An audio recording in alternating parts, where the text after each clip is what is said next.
බුදුරජාණන් වහන්සේ ඉන්දියාවේ ඉපදුනා කියන්න සාක්ෂි ඇති තරම් තියෙනවා. මේ සාක්ෂි වලින් අබයට එක තරම් පුංචි සාක්ෂි ටිකක් තමයි මේ වෙලාවේ මම ඔයාලට ඉදිරිපත් කරන්නේ. ඉතාලම පොඩ්ඩක් බොහොම පොඩ්ඩක් තමයි. මොකද ඇත්ති තරම් සාක්ෂි දෙනවා බුදුරජාණන් වහන්සේ ඉන්දියාවේ ඉපදුනා කියන්න. ඉතින් බොහොම පොඩ්ඩක් තමයි මම මේ වෙලාවේ ඔබට මතක් කරන්න කෙටියෙන්. බුදුරජාණන් වහන්සේ ඉන්දියාවේ ඉපදුනා කියන්න පිමුතුනේ හොඳම සාක්ෂියක් තමයි බලන්න බුදුරජාණන් වහන්සේ ලංකාවේ ඉපදුනා නම් ඇයි පාලියෙන් බණ කිව්වේ? ඇයි පාලියෙන් බණ දේශනා කරේ? ඒක හොඳටම ඇති තේරුම් ගන්න. ඇයි පාලියෙන් බණ දේශනා කරේ? සිංහලෙන් බණ කියන්න තිබ්බනේ. මොකටද වෙන භාෂාවකින් බණ කියන්නේ? ඊළඟට පද හංගලා මොකටද බණ කියන්නේ? ඒක අවශ්‍ය නැහැ. හරි මේ කියන කට්ටිය පද කඩ ඒ ලොකු විකෘතියක් කරනවානේ. එහෙම අවශ්‍ය නැහැ. බුදු කෙනෙක් ඒ වගේ දේවල් කරන්නේ නැහැ. මොකද පද හංග බණ කියන්නේ. එහෙම අවශ්‍ය නැහැ. පාලියෙන් බණ දේශනා කරේ ඇයි? ඔන්න එකක්. ඒ විතරක් නෙමෙයි. ලෝකයේ පිංගුතුනි වැඩි දෙනෙක් බුදුරජාණන් වහන්සේ ඉන්දියාවේ ඉපදුනා කියලා පිළිගන්නේ. මේ ළඟදී පිංගුතුනි ලෝක උරුමයක් බවට පත් කරා. ලෝක උරුමයක් බවට පත් කරපු ස්ථාන තියෙනවා ඉන්දියාවේ. දඹදිව. හරි. ලෝක ආධ්‍යාත්මික නායකයා දලයි ලාමා පවා පිංගුතුනි වන්දනාමාන කරන්න ඉන්නේ කොහෙද? ඉන්දියාවේ දඹදිවට. ආධ්‍යාත්මික තනතුර ලැබෙන්නේ නිකන් නෙවෙයි පිංගුතුනි. දලයි ලාමාවරු පවා මේ ඊළඟ දලයි ලාමා සොයාගන්න හැටි දැනගත්තොත් ඔබ පුදුම වෙනවා. හිතන්නකෝ මේ ඉන්නේ 22 වෙනි කෙනා කියලා. මෙයා වත් උනාට පස්සේ එයා කොහෙද ඉපදුනේ කියලා හොයාගන්නවා. බණ භාවනා කරන හාමුදුරුවෝ ඒ විදිහට බලලා එයා හොයාගෙන යනවා. ගිහිල්ලා ඊට කලින් එයා පාවිච්චි කරපු ඒ කුඩ හැරමිටි ඒ ආදී කණ්ණාඩි පොත්පත් පෑන් පැන්සල් මේ සියල්ලම අරගෙන යනවා ඒ පුංචි ළමයා ගාවට. අරගෙන ගිහිල්ලා ඉස්සරහා තිබ්බහම එයා කියනවා මේ ඔක්කොම මගේ මම පාවිච්චි කරපුවා කියලා කියනවා. එහෙම තමයි ඊළඟ දලයි ලාමා තෝරගන්නේ. ඒ එවන් හැකියාවක් තියන අය එහෙනම් එන්න බෑ ලංකාවට. බුදුන් ඉපදුනේ ලංකාවේ කියලා හිතාගෙන. නෑ. ඒ අය පවා ගිහිල්ලා වන්දනා කරන්නේ ඉන්දියාවට. තුන සාක්ෂි. ඊළඟට අදටත් ඉන්දියාවේ ගම් ඉවුරු වල මිනි පුච්චනවා. අපිට ඉන්දියාවේ ගියාම දැක ගන්න පුළුවන්.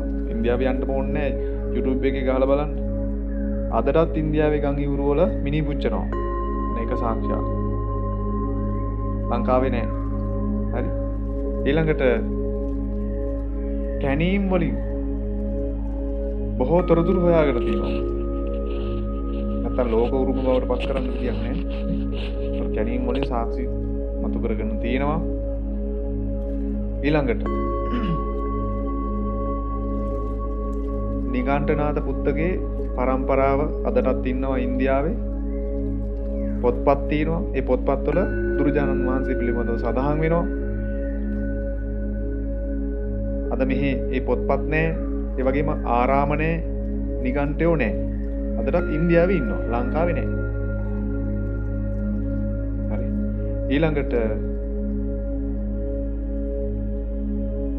බ්‍රහ්මදත්ත රජතුමාගේ මාලිගාව අදටත් ඉන්දියාවේ තියෙනවා. ඒ පරම්පරාවත් ඉන්නවා.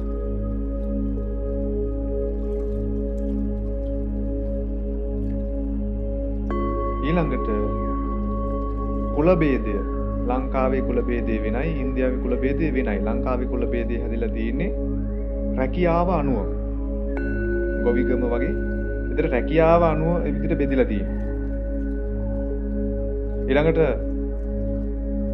ඉන්දියාවේ කුල ભેදය තියෙන්නේ වර්ණය අනුව. බ්‍රාහ්මණ සූත්‍ර වෛශ්‍ය කියලා ওই විදිහට බෙදෙනවා. ඒතර පොත්පත්වල සඳහන් වෙන්නේ ඒ ක්‍රමය. මේකට සම්බන්ධ නැහැ. ඊළඟ එක තුනේ ත්‍රිපිටක මූලාශ්‍රවල තියෙනවා ගොඩාක් කාන්තාර පිළිබඳව තොරතුරු. එක සාක්ෂියක්. ඊළඟට ගිනි කඳු ගැන සඳහන් වෙනවා. දැන් උදාහරණයක් ගත්තොත් එහෙම අග්ගිකන්දෝපම සූත්‍රය. ගිනි කන්දක් උපමා කරලා තමයි මේ දේශනාව තියෙන්නේ. බුදුරජාණන් වහන්සේ වික්ෂුන් වහන්සේලා වඩිනකොට දකින්න ඈත ගිනි කන්දක්. මේ ගිනි කන්ද පෙන්නලා බුදුහාමුදුරුවෝ අහනවා වික්ෂුන් වහන්සේලාගෙන් නුඹලාට අර ඈත පේනවා කන්දක්, ගිනි කන්දක්. ඒ ගිනි කන්ද ගාව නිදා ගන්න එකද සැප? ලස්සන කුමාරිකාවක් එක්ක නිදා ගන්න එකද හොඳ කියලා අහනවා.